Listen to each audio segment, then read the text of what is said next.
আমরা এটাকে বলি সজনে, আপনারা কি বলেন? যশোরের মানুষ বলে খাড়া। তো এই সজনেটা হচ্ছে আমি নিয়ে আসছি, একটু শুকনো শুকনো হয়ে গেছে, কিন্তু এটা ভিজিয়ে রাখলে খাওয়া যাবে আর কি। কালকে আমরা খেয়েছি এই তো। আর এই সজনেটা আমার অনেক বেশি ভালো লাগে। সজনে পাতাও নিয়ে আসছি আজকে, সজনে পাতাটা নিয়ে আসছি, বাইরে গিয়েছিলাম তখন হচ্ছে নিয়ে আসছি। এই সাইজটা করে কেটে নিচ্ছি। আমার সবজি বরাবর অনেক পছন্দ, আর সবজি কাটতে অনেক পছন্দ করি। আমি আগে এত সুন্দর করে সবজি কাটতে পারতাম না, সিস্টেমও জানতাম না, তবে হয়ে গেছে, আসলে চেষ্টা করতে করতেই হয়ে যায়। তবে একটা জিনিস কি, জোর করে করলে কিন্তু হয় না।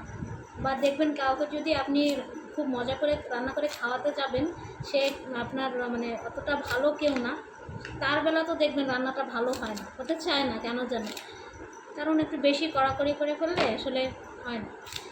আর যে আপনার প্রতি সহনশীল, তার জন্য রান্না করতেও ভালো লাগবে, কেন যেন দিল খুলে রান্না করা যায়।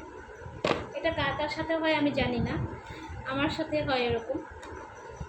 তো আজকে আমি হচ্ছে কাঁচকলা ভর্তা করব। আমি কাঁচকলা সেদিন কিছু রেখেছিলাম, যেখানে কিছু কাঁচকলা খোসা আছে, কাঁচকলার খোসা আর এই কাঁচকলা, এগুলো বেশ ভালো লাগে। আর আমি হচ্ছে আজকে যেটা করব, এই কাঁচকলাটা হচ্ছে পুরোটাই সেদ্ধ করব, এটা পুরোটা সেদ্ধ করে নেব।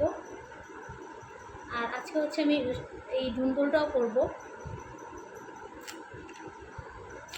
আমি আজকে যে সবজিগুলো দিয়ে ডাল রান্না করব।